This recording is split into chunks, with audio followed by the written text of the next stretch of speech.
Olá, eu sou o escritor Wisner Fraga e este é o canal Acontece nos Livros. Seja bem-vindo. Eu peço que você dê uma olhada lá nos vídeos que já foram publicados aqui no canal e, se você curtir, se inscreva, ajude o nosso canal a crescer. Eu agradeço muito. E lembre-se, se você quiser sugerir alguma leitura, basta deixar um recado aí nos comentários que eu vou ler o livro indicado com o maior prazer.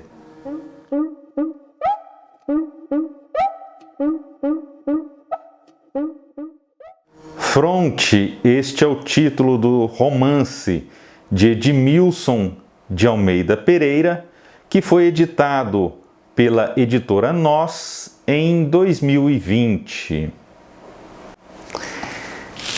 Edmilson de Almeida Pereira é um escritor de Minas Gerais, mineiro, portanto, professor atualmente na Faculdade de Letras da Universidade Federal de Juiz de Fora, UFJF. Ele é autor de diversos livros de poesia, entre eles eu posso citar o Dormundo, Corpo Vivido, Reunião Poética, Lugares Ares, o Homeless e também o E.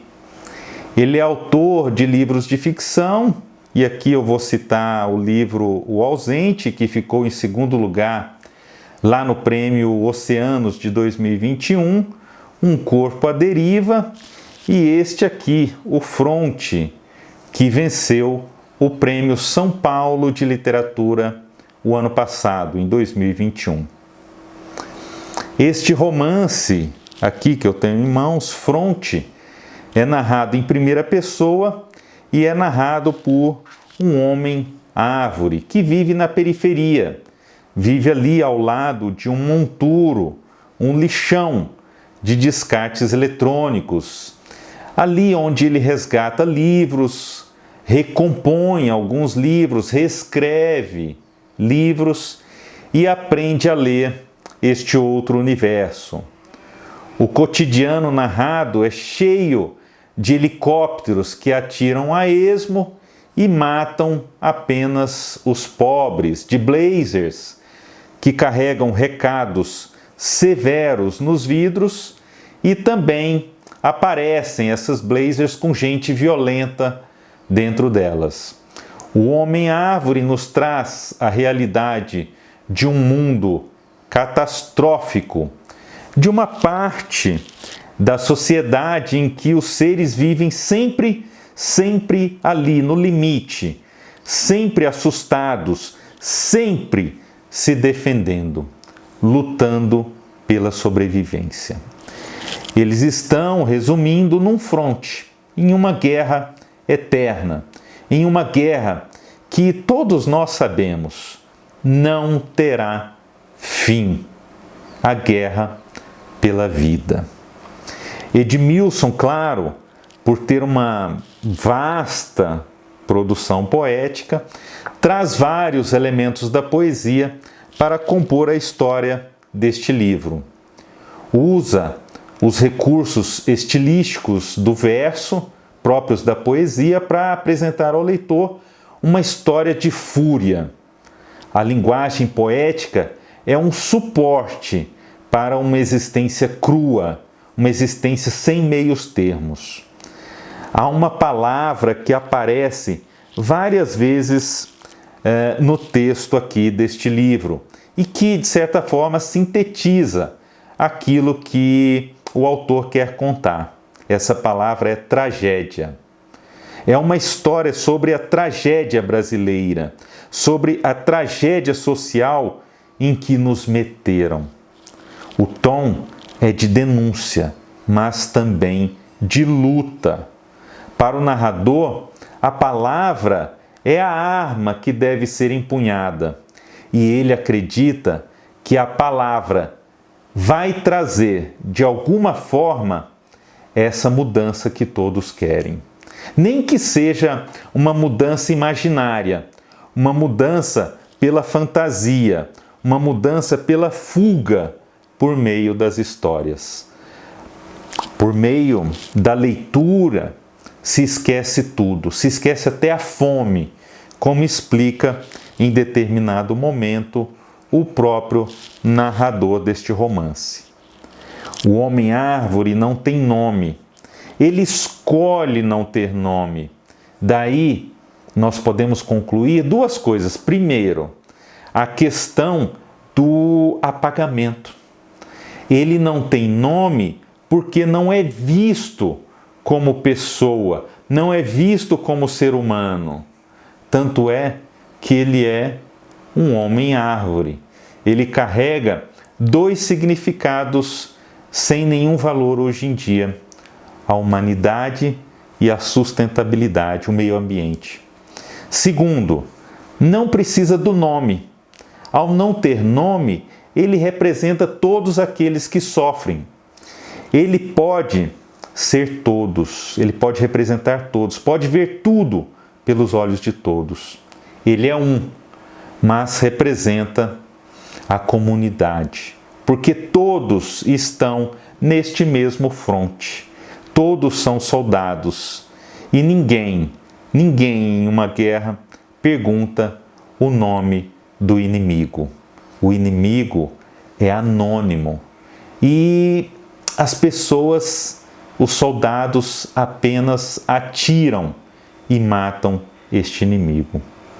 Ao trabalhar a linguagem, ao pegar pesado em metáforas e também em várias outras figuras de linguagem, Edmilson de Almeida Pereira não deseja abrandar a realidade periférica. Ao contrário, ele deseja sublimar esta realidade trágica. Por meio do estranhamento, o leitor descobre a lógica da exclusão. Por meio desta linguagem fragmentada, o leitor descobre a divisão social. É por meio dessa linguagem indomada que virá a revolução, ainda que esta revolução não seja possível no mundo real e venha apenas e sobretudo na ficção e por meio da ficção. Como eu sempre digo por aqui, um livro fino é sempre um perigo. Nestas 100 e poucas páginas, Edmilson de Almeida Pereira apresenta ao leitor um livro transgressor, um livro desafiador, um livro necessário. Eu vou ler agora uma parte do segundo capítulo deste romance em que se fala do local em que o narrador vive e sobrevive também. Eu agradeço muito por você ter assistido a este vídeo e eu peço que não se esqueça de se inscrever no canal Acontece nos Livros e também de valorizar a literatura brasileira e as editoras e os autores e autoras independentes.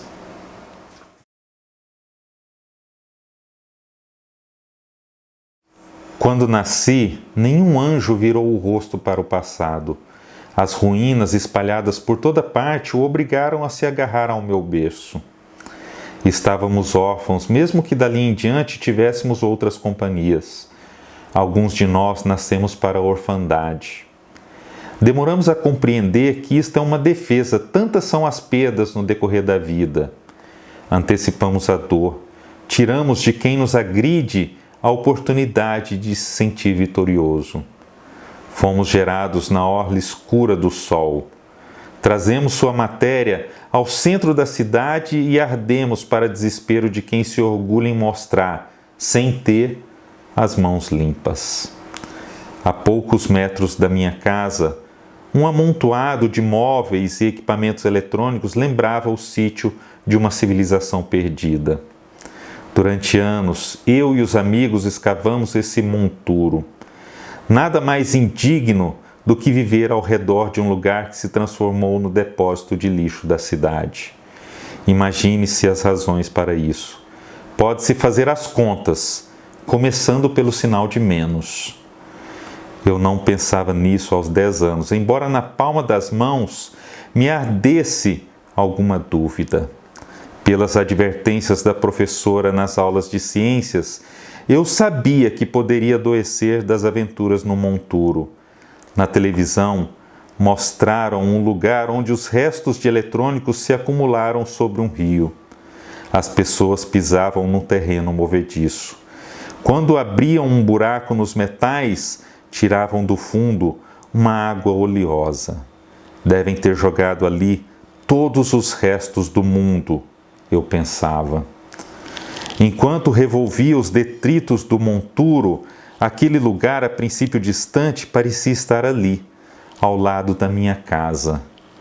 As pessoas que tremiam na tela tinham gestos parecidos aos de um pai, mãe, tio ou vizinho com quem eu partilhava o mesmo sol. Íamos incertos entre a alucinação dos seres mecânicos. Desmontados, assim como nós, eles viviam sob ameaças de morte. Eu e meus amigos de aventura sentíamos receio, mas a pouca idade nos convencia de que o monturo não era perigoso. Se as pontas dos dedos suavam, nenhum de nós esticava o assunto, nem quando respirar parecia um jato de fogo subindo pelos pulmões. O Silas e o Cola eram parceiros constantes, mais curiosos do que corajosos. Quando crescemos, nos perdemos. Naquele tempo, os fios de cobre e as placas sensíveis eram como alfabetos estrangeiros. Encontrar um deles fazia de nós grandes descobridores. As expedições ao monturo eram planejadas. Não tínhamos equipamentos para escavar. Quando muito, pedíamos a alguém uma luva emprestada. Nada de autorização para saltar a cerca de arame farpado que separava o bairro dos detritos. Saltávamos porque o abismo estava por toda a parte. Dentro de nós, inclusive, e ainda não era possível medir a sua profundidade. Uma ou outra cicatriz feita pelo arame se desenhava em nossa pele. Eram sinais de uma viagem, ardidos sinais. Às vezes, o Silas e o Cola estranhavam meu receio de voltar ao monturo. Eu disfarçava, até que me vi obrigado a revelar que era por causa de um sonho. Minha mãe dizia que não era coisa séria, eu esqueceria logo. A mãe tinha razão, se enganou apenas na demora que tive para esquecê-lo. Eu abria um portão de ferro que dava para um longo corredor. No final dele, ficava nossa casa. Antes, eu passava em frente à casa de Dona Nadir, que cuidava de um quintal separado do corredor por outro portão. Ela tinha um cachorro feroz. O tempo e o espaço que antecediam o portão de Dona Nadir quase me faziam desistir de sair de casa. Cada volta era uma angústia. Certa noite, empurrei o portão principal e caminhei.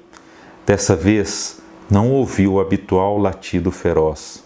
Segui distraído e só caí em mim quando senti as unhas do escuro arranhando minhas costas. Corri, acossado pela dor ou pelo susto, não sei. Muitos anos depois, aquela passada de presas, vindo em silêncio, ainda me fazia acelerar o passo.